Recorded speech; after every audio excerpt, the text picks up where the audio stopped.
qeyd edeyim ki, natriumu sutka ərzində 8 milimol bölünsün litrdən artıq qaldırmaq olmaz. Bu xəstədə beyin ödəminə səbəb ola bilər. Hər kəsə salam. Bugün qısaca strok mimikaları haqqında danışmaq istəyirəm. Şimdi strok mimikaları nədir və bunları bilmək niyə vacibdir? Strok mimikalar klinik olaraq insultu təqlid edən, amma əsasında insult dayanmayan xəstəliklərdir. Bunları bilmək niyə vacibdir?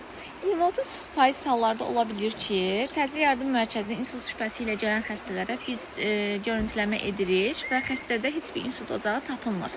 Bu halda biz bilməliyik ki, bəs xəstədə bu vəziyyəti verən xəstəlik nədir? Yəni tez bir zamanda diaqnoz qoyub müdaxilə edə bilək deyə.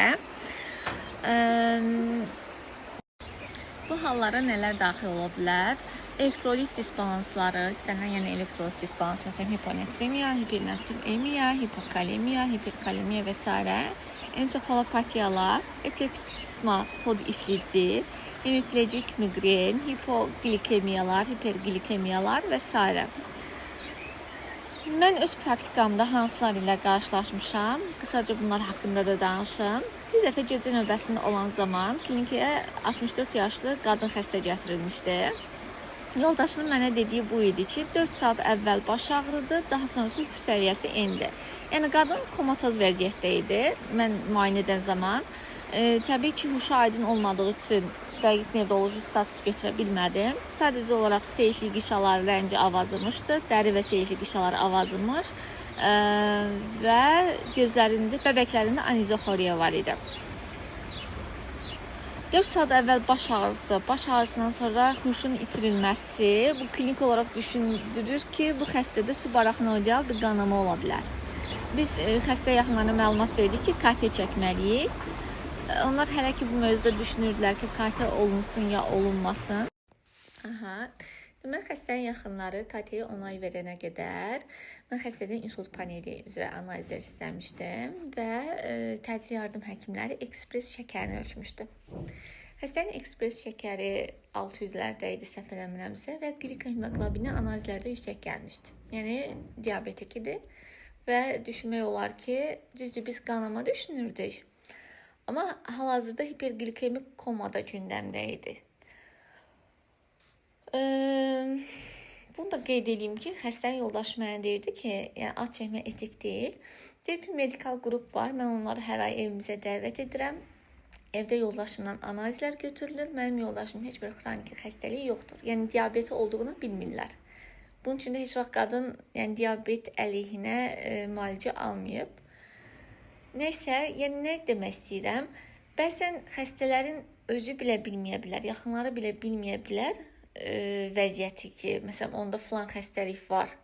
Ona görə sən bəzən xəstə yaxınlarının verdiyi anamnezdə kifayətlənməməlisən. Yenə də nədən şübhələnirsənsə, xəstədə onu mütləq şəkildə müayinə etməlisən.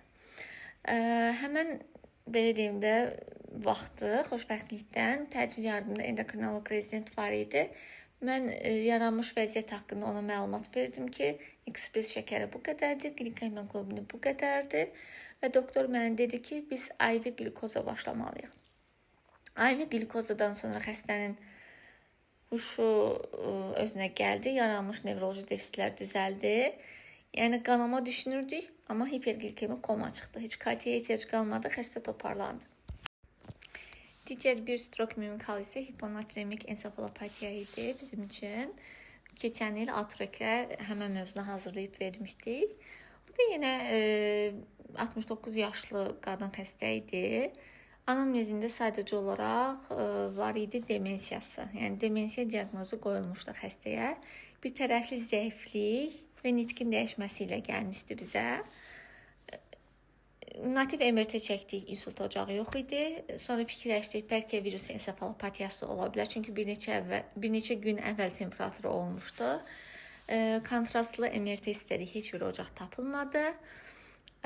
Və xəstədən təbii ki, insult paneli üzrə analizlər istəmişdik. Insult paneli üzrə analizlərdə xəstənin natriumu aşağı səviyyədə gəlmişdi. Səhv eləməmsə 100 idi, 100 milimol bölünsün litr idi.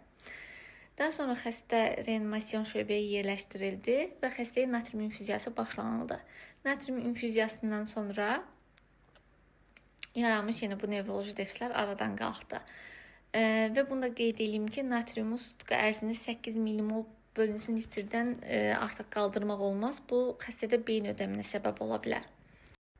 Ümumiyyətlə nevrologiyada belə bir şey var, belə bir qayda var. Əgər sən hələ diaqnoz qoya bilməmisənsə, yaranan defisitləri korreksiya eləməyə başla. Məsələn, xəstənin hiponatremiyası var, onu düzəlt. Hiperglikemiyası var, onu düzəlt. Xəstə düzələrsə okey, deməli səbəb bu imiş. Xəstə düzəlməzsə sən yenə də araşdırmalarına davam edəcəksən.